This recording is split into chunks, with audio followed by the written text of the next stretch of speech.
Welcome, ladies and gentlemen, to Friend or Foe Esports, Week 3, Day 2, and we're jumping straight into game number 1 of the night. Gorilla Muffins, who are taking the blue side, versus Terracotta Gaming on the red side. Heading into Champ Select, I'm excited to start off the night. My name is Whirler, and casting alongside me today, we have Asum. Yeah, we've got a pretty new roster here from Terracotta Gaming as well, with a couple of swaps coming in for the mid and jungle especially. So we'll see what this new roster can do. Obviously, they were doing kind of okay before, but in this matchup, this is when they should probably be favorites in, so hopefully they can kind of hold it together with this, hopefully, reasonable synergy for the new players. Definitely so. Getting the bans out of the way as well. Malzahar being dropped off the table. I like seeing that one for Terracotta Gaming against Gorilla Muffins, and Viego and Evelyn so far for GURL on the side of Terracotta Gaming. Getting Viego out of there is quite important. Despite all the nerfs, I still feel like that champion has a lot of unneeded presence. Yeah, I think with the most recent round of nerfs, he's definitely in a much healthier spot, but in general, I just hate seeing that champion any game, so I'm glad to see it taken away regardless of how strong he is at the moment on this patch. And Evelyn, at the same time, can really take over games to get ahead, especially if you feel like your jungler is going to be a lot weaker than theirs. And I think that Real Muffins is definitely banking on the fact that Big Brain's probably going to be the better jungler of the two in this situation, so they're really worried about banning out that jungle pool. And I'm more or less excited to see this one this time around because GURL has a familiar substitute. And if you are a regular watcher here at Friend or Foe Esports, you will recognize the jungler of Gorilla Muffins this game. That is our buddy Sherigan playing for them today, and I'm excited to see him on stage.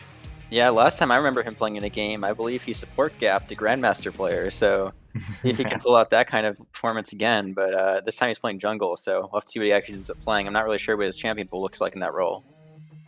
Not too sure either myself. I wouldn't be surprised if I saw Sejuani come out for Sherigan. That has been a very common champion around his pool. Not too sure if he has any others under his belt, but we could be enlightened by that one today. Usually we see our buddy Sherigan in the support role, so seeing him take on a new different role, first time on stage for me, I'm excited to see this one as Xin Zhao is being locked in. That looks like Sherigan's pick. That is going to be interesting to see. I mean, obviously there's a little bit of chance for it to go top or mid lane with some crazy stuff happening, but more likely than not, that is going to be Sherigan on the Xin Zhao. And I mean, Xin Zhao's still pretty strong, even with the AD nerfs and, you know, other junglers being nerfed on this patch. I think that he actually still emerges pretty on top, especially in competitive play. So I'll see how well Sherigan can pilot him, but he's definitely one of the top tier junglers still, although he might not be up there as much as he once was in the previous meta, where he was just probably the most broken jungler in the game, up there with maybe Viego. Definitely so. Matching the Xin Zhao in the jungle, on the opposite hand, we have Ivern picked. This is a new one. I have not seen Ivern in FOF yet in the 2 seasons I've casted, I believe. And that is quite an interesting pick for Big Brain. Let's see just how Big Brain this pick is. I'm excited to see some Ivern. I like me some Ivern. Those quotes are unmatched, with Caitlyn complimenting it in the bot lane. Yeah, I love Ivern. Ivern's one of my favorite champions to see. I'm not really sure how strong he is in this current patch, but I think into stuff like the Xin Zhao, he's definitely really, can be played, especially with the opportunity to kite away from some of these melee champions. But with Jinx being picked up, maybe it's not as easy.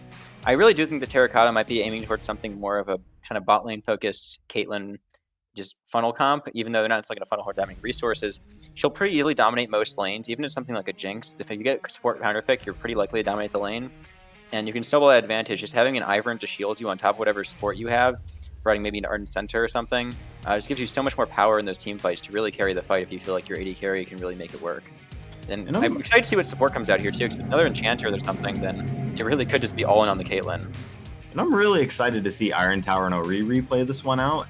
The most I've seen from them in the games that I have watched Terracotta Gaming play, I've seen a lot come out of Iron Tower and Oriri. Definitely 100% excited to see that come out. Caitlyn already locked in for Iron Tower, so I have high expectations so far. Yeah, now this is a scary spot for Gorilla Muffins. They could really get to pick. Okay, well, I thought they could get punished really hard by a Morgana pick here, with the Caitlyn Morgana bot lane being a classic, really, really strong duo, and Morgana making it very difficult to play Thresh. But instead, they've opted for the Braum, which, while still strong into the team composition of Gorilla Muffins, I still don't think is quite as strong of a pick in the lane. Definitely could have been punished harder. We'll end up seeing what they pick for the rest of it. Obviously, Braum does provide the peel that Morgana won't provide to the same extent, so if they don't really plan on picking any more frontline, their top and mid lane, perhaps it's a better choice. Definitely so. Jinx Thresh versus Caitlyn Braum. Jinx Thresh has been a prominent lane. If you remember in Season 4, that was quite literally the best lane in bot lane by far. And we're seeing it again in Season 11, 7 years later. I don't think too much has changed about any of these champions. A lot about the meta has, but this is a strong duo because Thresh staying around the Jinx, especially with a team that they can potentially draft around a Jinx carry, a Jinx hyper carry or a Jinx hyper carry comp, would definitely be a sight to see if that can pop off. Caitlyn Braum, on the other hand, how do you feel about this bot lane matchup? I mean, sort of as I mentioned, I think that Morgana was definitely the stronger pick here, but Braum definitely can punish Jinx if she's walking up too far, gets hit with a Q or something. You can chase down with the range advantage when she doesn't have Rana for rockets, or even if she does have it, she just doesn't have the opportunity to get really kited out that effectively because Caitlyn has net, traps, and everything else to really make the chase down easier for her. At the same time, again, it's pretty hard to punish something like Jinx Thresh with the Lantern being such a safe option for her. Unless Braum's able to land the full stack stun or just like land the ult blind or something, then there's not a whole lot they can do unless there's just really big spacing problems on the side of the Jinx Thresh lane. Obviously, you can still punish when she CSs because she can't just use her rockets all the time, but all in all, I think the bot lane won't be too explosive one way or the other unless the Jinx really missteps. Definitely so. We are in a very, very slow draft. The players here are taking their time with their picks, and that is always very good. It gives them more time to strategize and really think about what they want to put into this comp. So I like seeing that these players came to play today. TF and Set taken off the table for Terracotta Gaming. Meanwhile, Annie and Mordekaiser taken off the table for Gorilla Muffins. As we get into pick phase 2, 5 more seconds on the 4th pick of the match. See if we can get a top and mid pick going for them, and that is going to be the Shen. Okay, they're all in on the Caitlyn here. This is just the bot lane is going to win the game, or we don't do anything the entire game because we have no damage. So it's all going to come down to Iron Tower. Let's see how it can do it. That tells me one of two things. Either A, that it is lethality Caitlyn, and it is not going to go too well if Caitlyn is not able to get the damage quickly, or that has to be just your normal auto attack Caitlyn. I really hope we don't see lethality Caitlyn. I think if you pick lethality Caitlyn in this comp, you're actually trolling your team. So yeah, if I would have to agree with that. Anything even remotely like that, I think Terracotta just has no damage whatsoever. Aatrox coming out for Gorilla Muffins. They're really all in on the just face roll melee comp where they just want to run at you and just wombo you in the team fight. And I mean, that can work, and it definitely can work against a comp like this if Caitlyn missteps and is able to just get kind of ran down. But this is actually one of the few comps that can get punished super, super hard by a composition that has a Caitlyn this many ways to peel for her because you can just kite it out for so long. Aatrox really has no gap closures aside from his E. Thresh has to run at you, Jinx has to run at you, and Xin Zhao, if he lands the W, you could potentially get into the back line. But there's so much peel, again, for the Caitlyn between the Shen taunt, with Braum having stun, and like Ivern even shielding and rooting, that I just don't see a way to access this Caitlyn unless she's super far out of position. And even though Terracotta Gaming is lacking the damage, we'll see if they can rectify that with a mid laner here that could potentially provide some more for their team. I'd like to see just a strong AP mid here, maybe even a control mage. Really complement the rest of their comp, something that would punish the Vigar in the mid lane. We could see something like a Syndra, we could see something like even a Xerath, I think would be really strong here. But they're going to go for the Kassadin, which Here's into your 1 answer. AP, I'm not sure how I feel about that. I feel like Kassadin's really off theme with the rest of their comp. He really wants to go in, and the rest of them really don't. They just want to be kiting out the rest of the team. So unless he's able to get ahead, it's a little bit scary for him in the mid lane. But all in all, he is strong into Vigar in lane, and it could be a punish in just the lane matchup. And if they think they can snowball enough off the lanes alone, then it can definitely be scary for the other team. And I definitely want to touch on a point you made earlier. Gorilla Muffins drafting a sort of teamfight synergy comp where you were saying it was more of a face roll synergy type of engage. That has been a very common trend in a lot of their drafts from what I've seen from them, especially yesterday's draft. They drafted a very, very similar sort of synergy in teamfight comp. If you do say, I don't know the proper word for that, or if there's a more proper word. But with that being said, let's see if these two teams can really, duke it out between each other. Who do you think is coming out on top today, Asim? I mean, obviously, I've got to give it to Terracotta Gaming. Even with the subs coming in, and GURL just hasn't looked too hot off a lot of their most recent games. And I don't think that having just the jungler swap out here, it's going to be enough to turn it around for them. I do think their comp has a pretty nice ease of execution for them, where if they're able to find an early lead, they might be able to run away with the game. But I have faith in Big Brain to be able to pilot this Ivern pick enough to control the jungle and prevent his lanes from getting too far behind. And particularly in the bot and mid lane, I think they could even find advantages, which they can use to carry the rest of the game. But again, if they fall behind, they won't have damage, so it could be pretty scary. Definitely so. Shielded Valor not walking up too far enough to see the 5 enemy champions walking up into his tri-bush. That's going to be a flash forced out of Shielded Valor as we head into the beginning of the game. That is going to be a good start for Bacon Pancakes up in this top lane. See if we can get some pressure going up around here. That is a good 5-man. No kill to be had, but a flash was expended. Yeah, and Shield of Valor is, I think Shen's one of his better champions, but that's a pretty big mistake coming out from him. I think he must have skilled an ability before he really walked up there, so he couldn't just skill the dash to get over the wall before the cage come up. And then, he had to burn his flash at level 1, which is honestly a pretty big deal against an Aatrox in the lane. It means that you can't respond to Q3 flash if you get low in the lane, and it puts a lot more kill pressure on you than you otherwise have. So we'll see if he's able to survive the lane for the first 5 minutes. It shouldn't be too awful if his jungler is here to cover for him, but if he's not able to control the wave and he ends up pushed up pretty far, then he could be in a lot of trouble. Shen, not so good of a start if Aatrox is able to get the ball rolling. We've seen Bacon Pancakes on this Aatrox last night. Let's see if he can redeem himself the right way, as he's going with, I believe that's the Prestige Blood Moon skin, if I'm not mistaken. Either that or that's a Chroma. That's really close if so. Very cool up there. I've seen a lot of Shens in FOF already, and every single time I've seen a Shen, they have gapped the enemy laner in CS by a margin that shouldn't be happening, which I'm excited to see if Shielded Valor is able to pull that off this game too. As we get into the laning phase, both junglers, not both junglers, starting opposite sides of the map. Ivern soloing his red, obviously, due to being Ivern, but Xin Zhao doing the 2 camps into a red into blue. Looks like Xin Zhao is going for early pressure, getting up into this top lane, reading that Shen has no flash. Yeah, and a really nice trade coming out from the side of TG in the bot lane. Same time, top lane, though, Shield Valor has a little bit of a bad trade into the Aatrox. Should be pretty close to even, but this wave's stacking on him, and this should give a pretty free recall to Bacon Pancakes unless he's able to hold it for much longer. I'm not sure where Bacon Pancakes is going. This wave is just going to keep pushing. He's going to miss half of it. Definitely so. Hasn't crashed just yet. Does get the ward off into the tri-bush. He's just a little bit scared of the Ivern knowing that. Not knowing that. I don't think they had any idea that he started red, but a good trade on Shielded Valor is exactly what Bacon Pancakes needs right now. And he still has the flash. This could be Q3 flash if he doesn't hit the tower, and I think this could be really scary now. He actually has a risk of getting dove. Xin Zhao's on the top side of the map, and he can just run straight there, but it looks like Sherrigan's opting to finish clearing this Gromp first. Maybe give Shielded Valor an opportunity to get the recall and TP back. Definitely so. That would be the last summoner spell expended by Shen, though, if he's able to, or if Bacon Pancakes is able to get another trade off like that. Yeah, Sherrigan should look for the dive here. I mean, he's walking up towards topside. I think he's on Scuttle right now, but as soon as he finishes that, he might still have an opportunity depending on what the wave state looks like for Bacon Pancakes. And although Shield Valor is going to recover some of the HP, again, with no flash on him and Bacon Pancakes still having that flash, Sherrigan still having the flash, they should be able to juggle this aggro and pull the dive off if they do it correctly. Nico gonna get the gank though. Big Brain already up in the mid lane, get some auto attacks out of mana. Nico is. Big Brain is not gonna get too much out of that. No flash, no kill to be had. Just some pressure up in the mid lane. The dive in the top lane looks like it's not gonna happen as Sherrigan is backing off back into his jungle. Yeah, I'm not 100% sure on this mid lane matchup why they opted into the Veigar in general. Obviously it was blind, but it really feels off theme for the rest of the comp, similar to how the Castan does for TG's comp, where the rest of their teams wants to be running you down. Veigar is really immobile, wants to have the zone control with his cage, and I would have liked to see something like a LeBlanc maybe if you're going to opt in this full mono red aggro comp.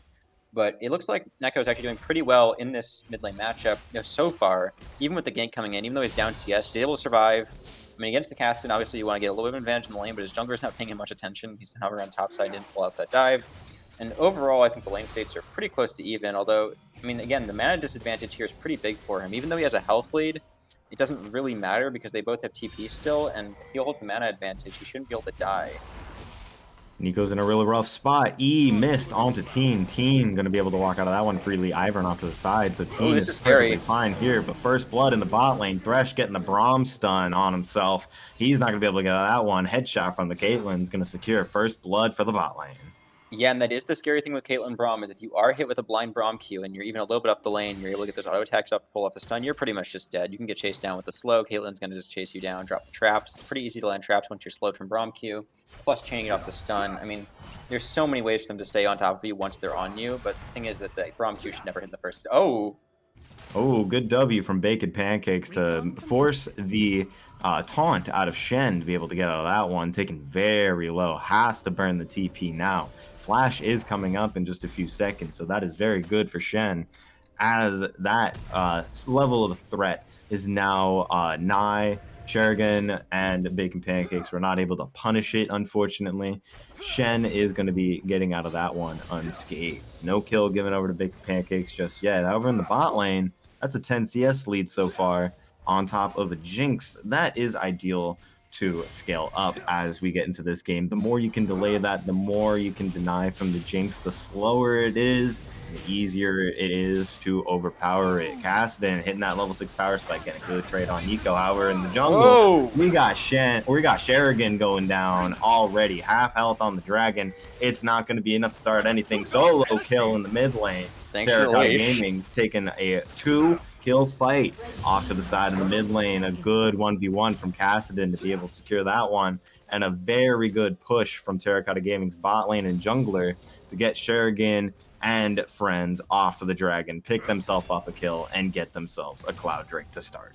And that's just a complete disaster for GURL, because typically Ivern struggles with taking dragon early because of just how Ivern works. You usually have to use Daisy to take down dragon, and even with that, it's pretty slow and inefficient. But because Shuriken started the dragon for them, they leashed it to pretty low health, and they were able to clean it up there after taking the kills. So it's a pretty big lead over to the side of Terracotta. And at the same time in the top lane, Shielded Valor, even though he ends up being punished for the flash disadvantage in a sort of roundabout way, in the sense that he ends up having a teleport advantage on the other side, it doesn't actually matter that much because they obviously have the Shen ultimate to match if they actually go for a teleport play in the bot lane. So the only way the teleport advantage will actually manifest is if they use it for lane pressure. But honestly, with the way this top lane matchup's going, I'm not sure Bacon Pancakes is going to make much of that advantage, just because Shuriken looks like he's no longer playing the top side, and he seems hesitant to go for any sort of dive play.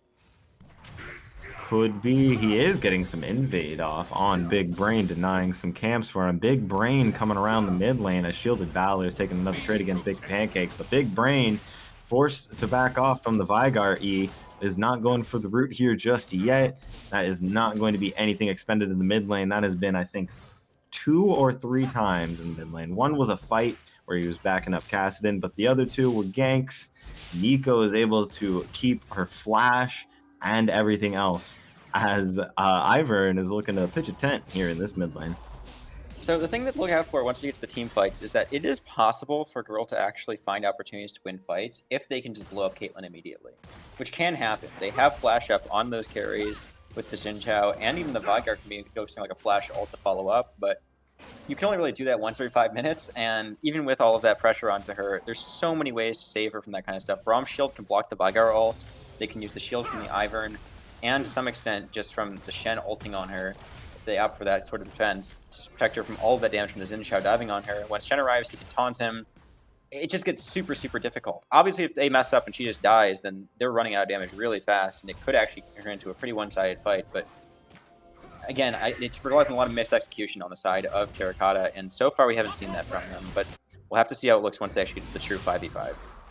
And Kassadin going for more trades on Nico. Nico taking below half. No mana either. No TP to really save. Oh, yeah, 2v2 on the upside, though. Shuriken in the top lane. We got a 2v2 going on here. Big Brain and Shielded Valor running away from this one. They're not going to want to take this as further than it has already gone. Oh my god, that's a lot of damage. Ivern getting pulled back in with the chains from Aatrox, and a Shen ult on himself for the Ivern will keep him alive, and he's not going to get out of that one, but a flash from Bacon Pancakes to try to secure that one for himself. Shuriken going down to minions, but it's going to be Shielded Valor picking up the kill on Aatrox, turning that 2v2 right on its head. They're taking 2 more kills for themselves. That was a crazy overcommitment. They actually ended up winning out on that trade and forced the recalls, but then for some reason, at the one time they didn't actually have a good spot to dive, and Bacon Pancakes just flashes in under turret. I didn't even see how Shuriken died, but I mean, he just gets taunted immediately, obviously. And the one thing to point out there, though, was Shielded Valor Shen ult was really, really great timing. You could see how low Big Brain got, and Shielded Valor having the presence of mind to ult his teammate in the same lane as him, mobilizing himself just for that shield and to protect him because all the damage came out onto his jungler right onto him. Actually ends up saving both of them in the long run. Then that's them 2 kills because they decide to try to greed under turret for that 1 HP Ivern. And Shielded Valor is going to be picking up a Balmy Cinder and a Bramble Vest to help them out during the laning phase. That is going to be insanely good for the Shen. Good kill pickups for both of them, as that top lane 2v2 went very much unplanned and in the favor of Terracotta Gaming. There is a kill on the board for every lane now. Yeah, and that's not to mention the fact that Terracotta is also outscaling in this game. So this Kassadin that's already really smashing this lane against the Vigar is only going to get scarier. Vigar's going to have even less opportunity to play this lane. He can just ult on him every time it's off cooldown. Definitely so. Blue buff on Kassadin. You love to see it. Flash Might ulti be doesn't dead. get the damage from it. It was done improperly, and it is going to leave Nico with 1 HP, forced to flash and going to get out of that one. Kassadin he's looking like he's going to go for it again. Flash Q, or the ulti Q, my bad, is going to be enough to take Nico down. That's going to be a solo kill for Kassadin. Flash for flash in the trade in total. And that is another kill for the Cast Man. As much as I said that matchup was going to get one-sided, I'm not sure that's what I quite envisioned. Kassadin sort of obviously misplayed. Sherigan forced a flash out of this one. Caitlyn ulti is going to be enough to take him out. Not able to get the ulti off in time to block the damage. Sherigan's Cheryl gone as we're starting up Dragon number 2. Taunt up in the top lane. Bacon Pancake's going to narrowly avoid that taunt. Shield Valid just missing it barely. Even trade so far, or not half, but even trade across the board. Ivern going to pick up Dragon number 2, and they're going to call that one quits there. And that's Infernal Soul. Good. That is an Infernal Soul. That's just what Caitlyn needs. Yeah, I mean, for a team that's lacking damage, if you're going to the late game with 2 dragons already stacked and in control of the game enough to collect those 3rd and 4th dragons, you'll probably have control of it for Soul Point. And honestly, that should be a pretty easy Infernal Soul pickup once they get to it. So Braum ulti going out on a Stove. Stove going to get Gale Forced. He's going to go down. That's a quick trade if I've ever seen one. Braum ulti to lock down the Jinx is enough to give Caitlyn her 4th kill of the game. Cole is finished, by the way. Not even matter, by the way. This is an 8-0 game with almost 7,000 gold lead at 12 minutes. I don't even necessarily think they're going to need it. They could easily just Baron on spot. We got a TP coming to the bot lane. Bacon Pancake sees some batter, and he's looking to take it into the Stove, as it is going to be a kill for him. It's 1-9 now, but in the mid lane, Kassadin going to be doing a 3v2 here in the mid lane. Iron Tower and Bacon Pancakes up in the bot lane. That's Iron Tower's kill for him. That's really bad for Bacon Pancakes in the mid lane. Kassadin going to pick himself up a 3rd kill, only traded by the Braum to give him his first death of the game. Terracotta Gaming are on 12-1. Yeah, this game is a pretty massive stomp so far. I don't even know how Terracotta could throw this game at this point. Their composition is kind of designed to be a little bit throw resistant, in that you have so many tools to peel and so many defensive tools that even if you misplay or misposition a little bit, there are a lot of ways to save someone. And it would take a huge misplay, specifically from probably Iron Tower, and only him, to really throw a fight. But even with all of that happening, this Kassadin is 3-0, has 123 CS, almost 10 CS a minute, coming up into this 13-minute mark. And I mean, it's not just one threat anymore. Like, obviously, it's to protect the Caitlyn comp, but the Kassadin, even though he's a little out of place in this draft, has gotten so far ahead, already on the Ludens and a tier stacking with the Dark Seal, that he's going to be a massive, massive problem as well. And it's already pretty early in the game, but Kassadin is already online. Still has the Dark Seal, despite all the nerfs to it. It's still a good pickup, especially for a scaling champion such as Kassadin. If you can get that Medjai's going for him, that's going to make Kassadin even more of a threat than he already is. And that's going to be scary all around, as they're looking to take a blue buff away from Sherigan. Sherigan not too happy about that one. He's scrapping for as much CS as he can get here in this jungle, looking to catch up as he can. GURL looking for any which way they can to get back into this game, and TG looking to just end it all here.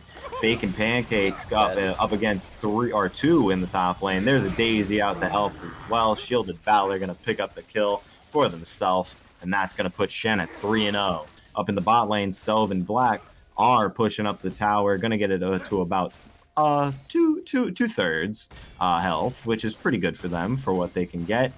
Definitely good on them for taking the pressure as they can. Riri gonna dodge out on the trap. Stove is dieted, gonna take the Lantern out. Gale Force in. This is a great. He's just matter. Poke under tower. Iron Tower is not gonna get the kill. 1,001 gold is gonna go into Stove's pocket, as he is happy about that one. That's a shutdown that we love to see. That's a paycheck in his bank. Yeah, so you might remember a few moments ago when I said the only way that they can throw is if Caitlyn throws, and that's how Caitlyn can throw if she just flashes under turret with no one else tanking aggro for her. But, I mean, honestly, even with the 1,000 gold shutdown going over, I don't think it'll make too much difference in terms of the game state. With that said, I hope she doesn't continue to do that, because that was a little bit of an end. Definitely so. Picked up 2 items off of it. Caitlyn has the rapid fire cannon, very good for themselves. Kassadin picking himself a solo kill in the mid lane. You see Vigar in lane. You're a 4-0 Kassadin with Ludens. I mean, what else can you do in that situation? That's very good for him. Getting in the 4th kill, and that's going to be the Medjai's completed for him, seeing if he can snowball himself into a insane and scary champion. Chain going on Shielded Valor. Valor's going to E out of that one. Going to trade back to Bacon Pancakes. Bacon Pancakes losing out on this trade just a little bit as Valor is not having it in this top lane. 5 CS up on Shen. 3 kills. That's a taunt.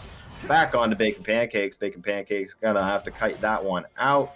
Is not going to matter too much. Sherrigan up in the top lane to give him some help. Shielded Valor could be in a pickle if Shielded Valor oversteps just so slightly. Will Sherrigan be able to make the difference in this 2v1? Not too sure. Ivern off to the bot side of the map. Let's see this fight as Sherrigan gets the E-dash on to Shielded Valor. Shielded Valor with the W to block some auto attacks. Not going to matter too much. Ulti coming out from Zinzao, and that is going to be a solo, or that is going to be a 2v1 kill up in the top lane. Shen's gone down. Yeah, a bit of a mistake from Shielded Valor, not really playing to the role that he needs to play in this team. Obviously, he had the potential to play that solo kill on Aatrox, but when jungler's not showing and you're playing weak side anyways, then as a Senate especially, you really just want to be letting the wave sit where it was in that situation, kind of in front of your tower where you don't have to push up too far and expose yourself, and gives you the opportunity to walk back and ult if you need to dragon fight. But they do manage to pick up the kill on him. At the same time, in order to secure that kill on him, it does mean they sacrifice a lot of valuable areas on the map, including mid lane and the dragon, so that puts them on soul point for Infernal Soul. They lose the mid lane tier 2, and that's a lot of gold going over to the Kassadin as well, so I imagine he's going to be done with probably his second item relatively soon. Probably could be the Archangels here. He has already finished the Medjai's, obviously, and they are picking up the Rift Herald, which could go a lot of places, but I'm not sure. Sherrigan looks like he's just dead here. Sherrigan got out of place thinking he can take the Rift Herald, but TG said that's theirs, and they are going to take it. Kassadin with the ulti to explode too, and that's nice going to be Vigar caught out of position. Rooted and against 4. Shielded Valor going to pick that one up for themselves. Meanwhile, in the bot lane, Iron Tower has defeated the tower in the bot lane. Thresh, hook goes wide. It's not going to go over to Iron Tower. Shielded Valor with the TP down. Not going to matter too much, but it does give the pressure Iron Tower needs to start pushing this bottom wave and hitting tier 2. Yeah, I think he thought he had the opportunity for the flash right here because Caitlyn burned the net and didn't have a dodge, but he kind of forgot about the Gale Force. And now that's going to be we're going for a bot dive here. Shielded Valor going on a tower, taking a bunch of damage from that. Not really traded back too well for them, but it should not be too bad as they are able to heal it up with potions and walk away from it unscathed. Sherrigan in the bot lane. This could be good for Terracotta if they can get this one quickly. They do have the damage, but GURL has the numbers advantage in this fight. Sherrigan walking up pretty well. Rooted. Shen is in a pickle here, but a Riri and Big Brain jump over the wall to their aid, and Valor is going to pick up 2 here. Kassadin off to the side is going to be able to pick up the double kill for himself. That's 3. Bacon Pancakes under tower. Here, he's not looking too good here as they're looking to be able to dive this one. Not going to happen at the moment. 5 in the bot lane. Very good for Terracotta Gaming. Good response to get back down there and save Iron Tower and Shielded Valor before things got out of hand. They're going to get themselves an inner turret from this one. Yeah, and this is with the buffed gold on these inner turrets. This is going to actually be quite a bit of gold going into these 3 members on the side of TG. And at this point, they have secured almost a 12,000 gold lead. That is a 12,000 gold lead at 19 minutes. This is like one of the biggest stomps I've seen in a long time. And honestly, they're so far ahead in this game that although it looks like Nico's going to overstep here and just die, at this point, I think the correct thing to do as the side of TG is to do nothing and just sit around, wait for Infernal Dragon, wait for Baron, pick up Infernal Soul, pick up Baron, and end the game off that. Because any mistake you make until then is really only going to hurt you if it goes wrong, and getting further ahead doesn't actually do anything from this point. Typically, it's kind of nice to snowball your lead when you have a smaller gold lead than this, but when you're this far ahead, there's no sense in which it's really worth trying to extend it if it's going to be at the risk of anyone dying or throwing any sort of lead you have, especially with this many big shutdowns sitting on your carries. Kassadin having the 700 gold shutdown, your top lane having the 150 gold shutdown. I guess Caitlyn gave hers over earlier, so that's not quite as bad, but even so, you can really afford to just, let the waves come in. Don't worry about anything. Set up vision about a minute in advance on the Infernal Soul, and the Baron already being up, you can transition that into the Baron, and then probably 1-3-1, although you probably want to 4-1 with a comp like this once you have the TP on Kassadin down, but With the TP coming up by the time they secure both of those objectives, perhaps, they could look to 1-3-1. Definitely so. Sherrigan forced to bust out the ulti there. Aatrox in the middle of 3, as he's going to be taking damage after damage. Shield Devour walking out of that one. A Riri taking damage from the tower. He's taking very low, but a Shen ult coming out is going to give him enough to stay alive. And Kassadin coming in for the kill.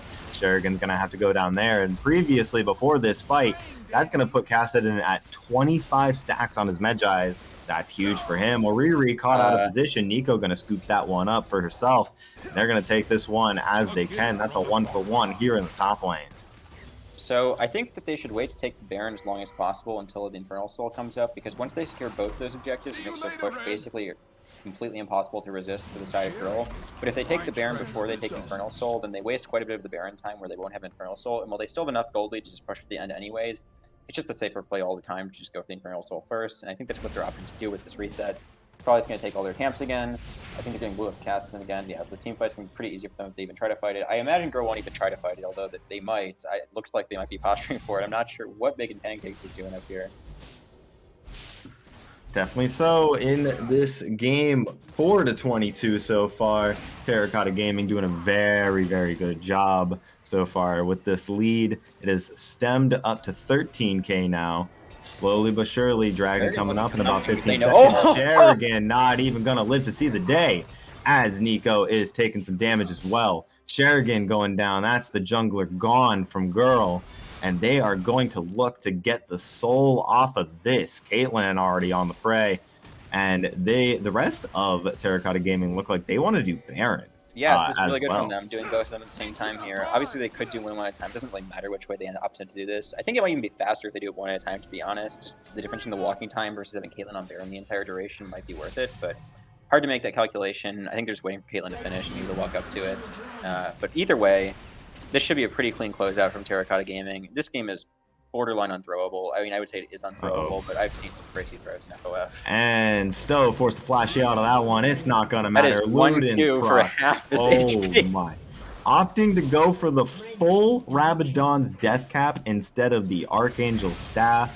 He's doing damage, ladies and gentlemen. Kassadin is running amok here in the base. Bacon Pancakes and Black Venom. Could this be the quadra kill to get the penta? There's one more needed to be had, ladies and gentlemen. There we go. He's got it. That's a penta kill for the Kassadin by himself with the aid of one Shen ulti to his doorstep. Amazon Prime it. He's got the pinata kill. Yeah, I guess that's just going to happen. They 2v5 them under the T3, and that's just going to be the end of the game. Not much to say about that one. That is an insane way to end this one. Hexakill for the Kassadin as he picks up the Jinx on spawn. Going for more. Sherrigan down to 1. Is he going to be able to pick up the second kill? No, it's going to be stolen by Caitlyn. They're going to keep going for more as they're stuck under the fountain. Is there going to be more? That's a lot of damage on top of 3, but he's going to get flayed into the base, and they're just going to end the game off of that. Very beautiful performance here from Terracotta Gaming, and that's going to be the end of game number 1. Wow. That was certainly a game of League of Legends. I'm not sure what to make of that. That just got out of control very quickly and never got back in control. That was, I mean, you said it. You said the Kassadin pick in this game would have been really weird to see. But I think the Kassadin heard you and really wanted to show just what he's got here on FOF. Smurfed that game, without a doubt. Yeah, that was definitely the case for the Kassadin in that game, was the lane counter matchup into the Veigar, and I was kind of having my doubts on how much he'd be able to make that counter matchup work to his advantage, not to justify the pick, but he solo killed that Veigar 3 or 4 times in lane alone and just snowballed the entire game. Not to mention the fact the rest of his team was just winning everywhere. It wasn't even just the Kassadin. Obviously, he popped off most in the late game, but every single lane won. So it's just a complete stomp on the side of TG, and honestly, I don't even know what to say about this game. It was just, it barely even half the game was really League of Legends. It was just them taking objectives and then ending the game. Definitely so. I definitely enjoyed seeing exactly what I just saw. In my entire career of casting for FOF, I've yet to see a pentakill. That made my day for sure. Congratulations to the Kassadin for able to pick that one up for himself. Don't forget to vote for your MVP of the game in the chat. And stay tuned because we're going to have an interview with our winners here in just a quick moment. Ladies and gentlemen, don't go anywhere. We'll see you soon.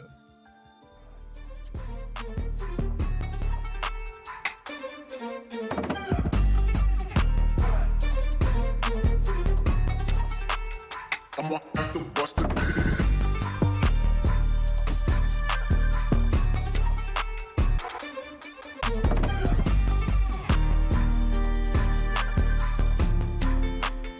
I'ma have to bust it.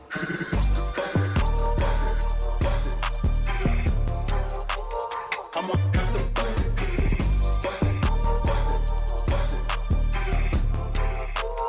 I'ma have to bust it.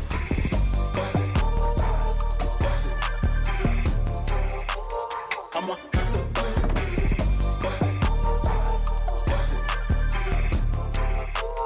I'ma have to bust it.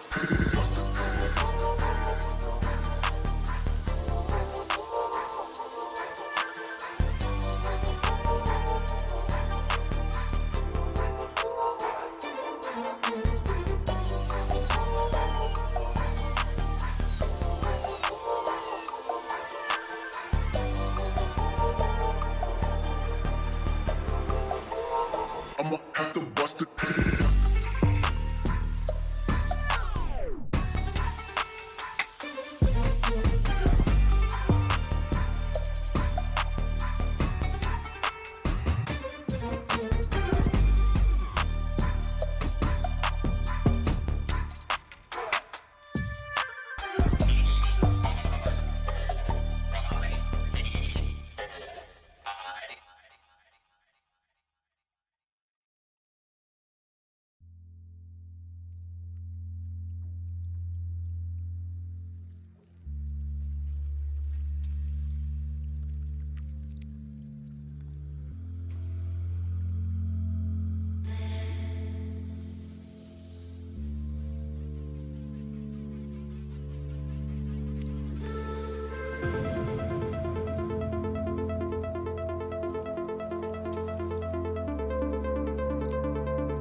Hello everyone, Chris Edgeworth here for our first interview of the night. I am joined by Tien of Terracotta Gaming, their mid laner. Thanks so much for joining us and congratulations. How are you feeling? Feeling good. Thanks for the congratulations. Did I get that pronunciation right, by the way? It's just Tien. Tien? Okay, perfect. Yeah. Double check that. So let's start off with the mechanics of this game. You guys had a very interesting draft. The Ivern sticks out, also the Kassadin. Let's start off. What are your thoughts on this draft here, especially if you give me some thoughts on how did we get the Tree Father in here?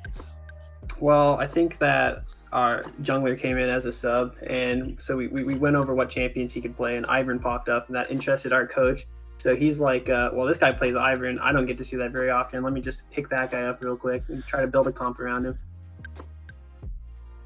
As far as Ivern pick went. Ivern is not something that we're used to seeing. He piloted it to great effect and Yeah, me either. actually had him Magize. I didn't see how many stacks he had at the end, but you know, Ivern with Magize is always means the game is probably going well. Yeah, I'd say so. Double Magize. Let's talk a little bit about your performance in this game. So you had at the end a fully stacked Magize. You're popping off pretty hard there in the game, and you ended off with the pentakill. Now, Kassadin is a champion that we've been seeing a little bit around the world. We did see it in Korea a little bit, as well as Doenby pulled out a game in the LPL playoffs as well. So what are your thoughts on Kassadin as a champion and how this game went for you on Kassadin? Yeah, I think even on the highest level, it's just an ego pick. I think Showmaker's just trying to ego fake her, and I was definitely egoing this person, but it's a good pick into Veigar, right? It's a good counter pick, but I don't know. I just assumed I'd get a free laning phase, and that's pretty much it. If you can get a free like 1 to 6 as Kassadin, there's no reason not to pick him. So that's what I went for that. Also, it's never fun when the Kassadin comes online. It's just every time he hits that rank up of the ultimate, it's just that much worse. Every one of those rift walks right onto your face. They come faster and they do more damage. So it is pretty brutal. Once it gets off the ground, you can get through the laning phase, actually get that ultimate, and you can start breathing and you can start pressuring. And I think it was pretty. You played the lane well. You also weren't pressured super heavily. You were able to play around the baby cages there, and it went well for you. And I think your team was able to play around with the pressure that you were able to put on the map. Now let's talk a little bit about how your team is able to play going forward. So this is after a little bit of a tune-up for Terracotta Gaming, with you stepping into the roster amongst other swaps that are going on for people who are taking a little break. But what do you feel about the power level of your team, and what damage you folks can do going forward? Yeah, this is like the 4th game I played with him. I was just looking for a league to play with my friend, like a Plat League. He couldn't make the schedule, so now I'm just here alone playing with these people, these wonderful strangers. So I don't really know how well we can do. I'm just gonna say we can probably just win it. But I know the other teams are probably like, no shade, whoever we just played. The other teams are probably a bit stronger than that one, but I think we can win it. I'm pretty confident in myself. I mean, as long as like people keep delivering me, free sustenance, as if I had an infinite supply of food stamps, I think that I can carry any game. So it's actually pretty awesome that you join into the league and you already have the ego to be like, I can be the best here. I can put these people on notice. So that's pretty awesome. Welcome, Tien, to the league. Congratulations on this big win. And before we step away, do you have any final thoughts you'd like to leave with us on the broadcast? Any shout outs or any banter you'd like to leave with us? Any banter? I don't know anybody. I guess if you're gonna play mid lane, please do not disrespect me. I will, like, after the 4th death mark, I do feel bad killing you, but you don't leave me any options. That's it. Yeah, the gold may go down from each consecutive kill, but that doesn't mean you're gonna you're gonna stop collecting it. Yeah, I gotta collect it. Exactly. Well, excellent. Thanks so much and congratulations. But folks, we're gonna take a quick break and then we'll be back with our second game of the night. So don't go anywhere.